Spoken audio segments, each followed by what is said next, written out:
Je parle en tout cas depuis le ministère de la Culture. Je représente la ministre Audrey Azoulay. Je remercie beaucoup l'AFDAS et Audience pour leur invitation. Les points de rencontre entre l'État et les transformations de la presse sont évidemment infinis, multiples, donc je vais quand même essayer d'être le plus concis possible pour essayer, c'est un peu le brief que l'on m'a donné, d'exposer de manière synthétique comment l'État s'efforce d'accompagner les mutations de la presse.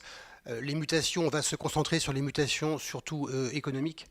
Il y a ensuite beaucoup de questions déontologiques qui renvoient à la liberté de la presse également, qui peuvent se poser dans l'univers numérique, mais on va essayer d'être modeste pour ce matin. Je vous en Alors, prie. en essayant de respecter le temps assez limité, les appétits et les agendas des uns et des autres, peut-être vous dire que l'État intervient avec différents leviers, un budget de l'ordre de 150 millions d'euros, une intervention fiscale avec différents systèmes d'accompagnement, une intervention réglementaire, une intervention au niveau européen dans les négociations. Ce sont tous ces outils qui sont mobilisés pour essayer d'accompagner les transformations profondes, rapides, que connaît le secteur de la presse. Et pour caricaturer, parce qu'il faut toujours un petit peu simplifier le propos, on essaye, je dirais, d'intervenir sur deux modes. Il y en a un qui est un petit peu défensif, c'est de considérer qu'il y a aujourd'hui un secteur de la presse qui existe, qui est indispensable à la démocratie, indispensable au pluralisme, et qu'il faut l'accompagner dans un contexte de diffusion, de diminution des volumes du chiffre d'affaires et de fragilisation du modèle économique. Et puis il y a un mode plus résolument offensif qui vise à adapter les instruments de soutien, à créer un environnement véritablement favorable pour que toutes les formes de presse en ligne puissent se développer et s'épanouir.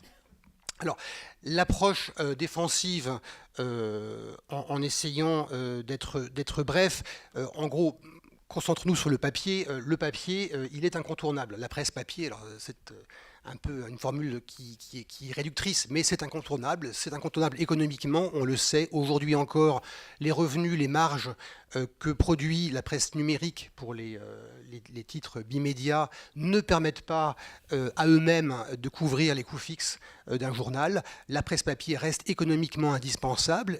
Elle l'est également du point de vue du citoyen, car la fracture numérique, ce n'est pas une simple phrase, c'est une réalité sociale, démographique, géographique. Et aujourd'hui, le pluralisme, qui est le fondement de l'intervention de l'État, c'est aussi des journaux qui sont présents partout, pour tout le monde.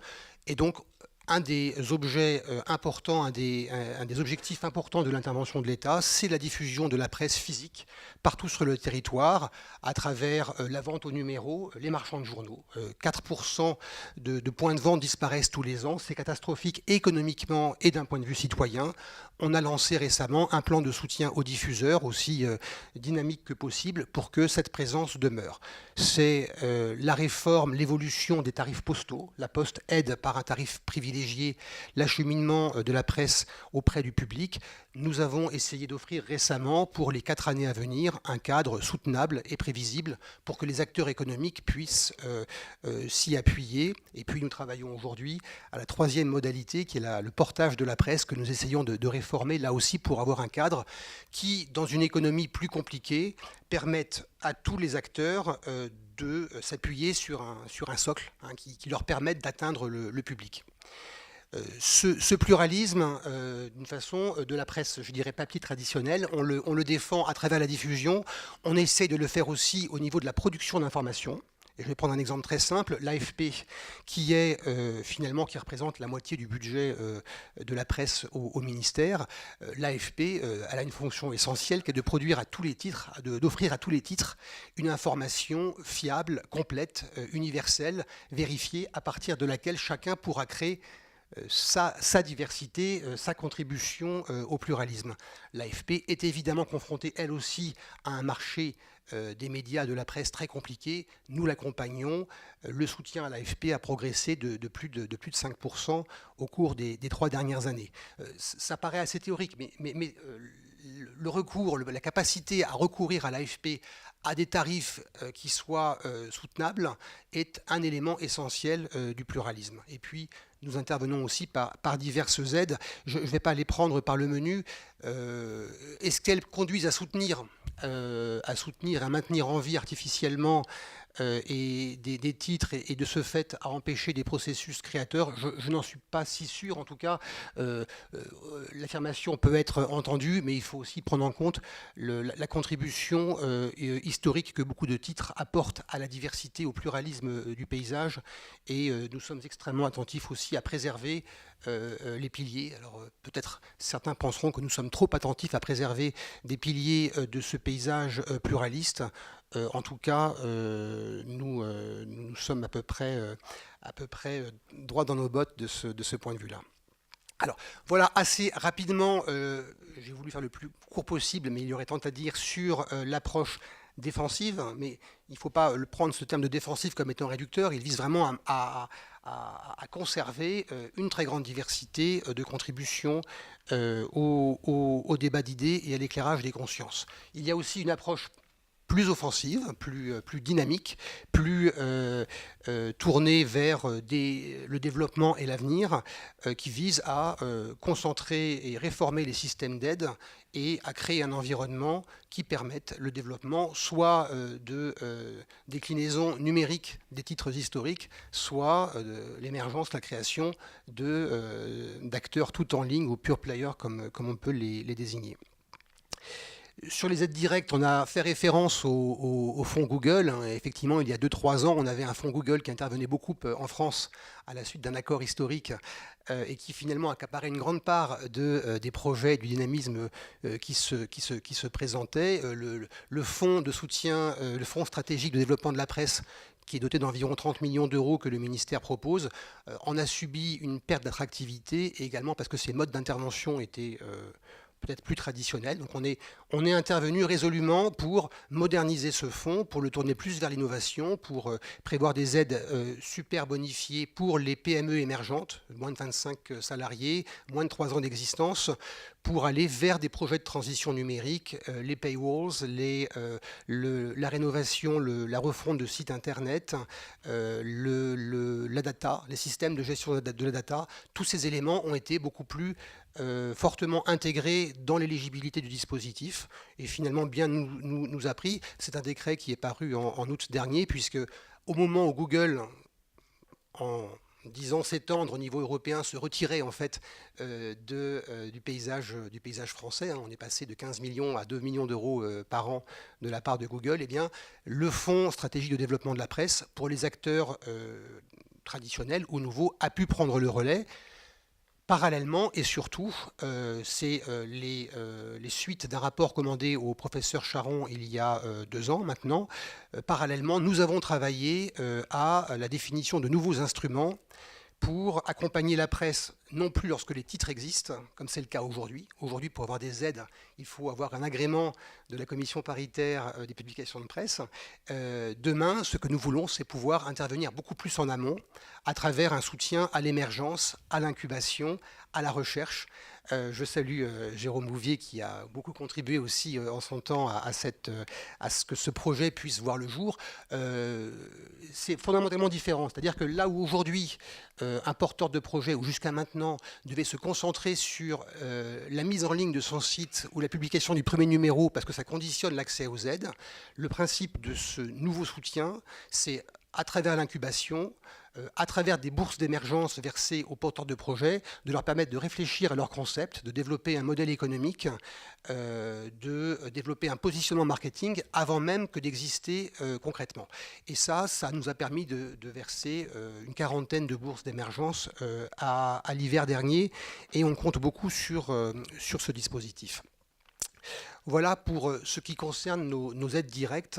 L'idée est, pour les aides économiques, de créer une forme de continuum qui permette de prendre les projets le plus en amont possible et de les accompagner progressivement dans le développement, dans le déploiement et dans la diffusion. Alors je crois qu'a été évoqué ce matin dans les débats le fait de savoir si les kiosques numériques étaient pluralistes. Ça, c'est une question qui viendra plus tard. En tout cas, nous, on essaye de préserver ce pluralisme à tous les niveaux. Dernier volet de notre intervention, mais je pense qu'elle est complètement d'actualité, elle mérite d'être soulignée, c'est l'intervention sur l'environnement fiscal, réglementaire, notamment européen, qui est si déterminant pour la vie, le modèle économique de nombreux titres. Alors, le premier combat, il y a plusieurs combats. Le premier combat, je pense que vous le connaissez tous, il a beaucoup défrayé la chronique, c'est celui de l'alignement du taux de TVA applicable à la presse en ligne sur le taux de TVA de la presse papier. Il y a quand même 18% de différence. Au total, c'est quasiment 18% de valeur à répartir entre le lecteur ou abonné, l'éditeur, éventuellement ceux qui produisent l'information en amont. C'est considérable sur un modèle économique, donc c'est normal que les acteurs se battent pour que ce soit possible. C'est pour cela que la France s'est battue depuis 2014 et même 2011 pour le livre, dans un combat un peu parallèle, pour que cette règle puisse être reconnue au niveau européen. Elle a commencé à l'être. Il y a un conseil des ministres des Finances qui s'est réuni mardi dernier, d'où une forme de convergence a pu se manifester. Alors une convergence au niveau européen, ce n'est pas encore suffisant. Il faut en matière fiscale l'unanimité. Il reste 3-4 pays à convaincre, mais cette évolution-là, qui est très très très positive et vraiment profondément structurante pour les acteurs, notamment tout numérique, cette évolution-là, elle est vraiment sur de bons rails et je pense qu'on peut dire qu'elle doit beaucoup à l'initiative prise par la France. Second combat, il est également actuel, il vise à préserver les investissements que font les éditeurs de presse pour produire leur contenu original. C'est ce qu'on appelle le combat pour le droit voisin, la reconnaissance du droit voisin des éditeurs de presse.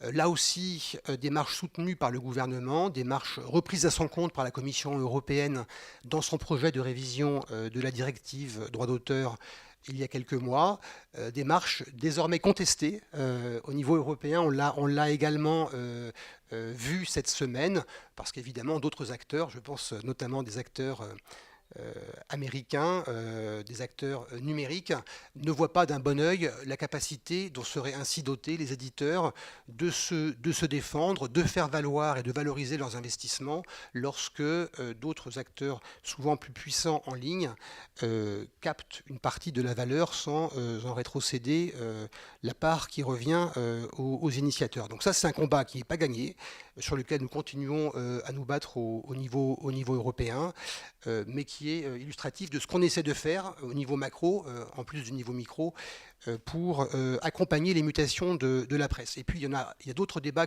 d'autres combats qui vont venir. On a aujourd'hui un sujet intéressant qui est celui du règlement e-privacy sur la protection de la confidentialité des données et l'usage des cookies. Alors c'est assez technique, mais les cookies, c'est ce qui permet à un site d'avoir des informations sur son utilisateur et donc après de vendre une publicité individualisée et donc mieux valorisée. C'est très simple, un cookie, c'est vous allez consulter un site de micro-ondes. Voilà. Et puis ensuite, vous allez sur le site du Louvre et il y a des micro-ondes qui se baladent là où vous ne les attendiez pas. Ça pose des problèmes sociétaux, des problèmes de respect de la confidentialité de la vie privée qui sont évidents. Mais en même temps, il y a des acteurs, des grands acteurs comme les réseaux sociaux, comme Google, qui ont dans leur univers propre accès à une foule d'informations individuelles qui n'ont pas besoin de cookies pour cela. Et donc, si le règlement doit devenir trop contraignant, ou en tout cas s'il n'est pas proportionné à son objectif, pourrait avoir pour effet d'exclure du marché ou d'affaiblir un grand nombre d'acteurs, dont les médias en ligne, au profit à nouveau de ces grands acteurs dont nous connaissons la puissance. En disant cela, je ne préjuge pas de ce que sera la position des autorités françaises sur ce projet, qui est un sujet redoutable, mais on doit avoir ce type de considération à l'esprit à chaque fois que des modifications de l'environnement réglementaire, publicitaire, fiscal se présentent, et il y en a désormais très très fréquemment. Voilà ce que je pouvais vous donner comme panorama de ce que l'État s'efforce de faire en matière économique. Peut-être quelques points en conclusion très rapides. Premièrement, ces évolutions, elles sont récentes. Notamment l'évolution de nos systèmes d'aide, donc on doit en faire le bilan assez prochainement. On est preneur de toutes les contributions professionnelles, académiques ou autres pour nous aider à faire un bilan et à évoluer au fil du temps. Le second point qui est extrêmement important, c'est que le soutien collectif qui se manifeste là, qui se transforme mais qui se confirme, année après année. Il a sa contrepartie de plus en plus dans les attentes des citoyens, des lecteurs, des journalistes. Quand je dis des lecteurs, c'est les lecteurs, les consommateurs en ligne, l'audience, et des journalistes en matière d'indépendance, de transparence, de déontologie, d'exemplarité sociale, environnementale. Tous ces éléments doivent être pris en compte. La loi dite Bloch récente en renforce les modalités. Il va falloir travailler sur ces questions-là. Elles sont aussi présentes dans la campagne présidentielle. Dernier point, ce que nous faisons là, ce que j'ai évoqué, c'est un travail sur l'offre, au niveau économique, sur la diversité de l'offre dans différents environnements. Il y a évidemment, et ça interpelle également l'État et les professionnels, un travail sur ce que je qualifierais de demande, à savoir l'éducation générale, l'éducation aux médias, la formation des esprits, la formation des consciences aussi à distinguer le faux du vrai, la préparation des générations futures à une exigence forte en matière de rapport à l'information, de capacité à s'informer. Et comme c'est la semaine des médias et de la presse à l'école, c'est sur ce point que je voulais conclure. Voilà, je vous remercie. Martin Hajdari, merci infiniment.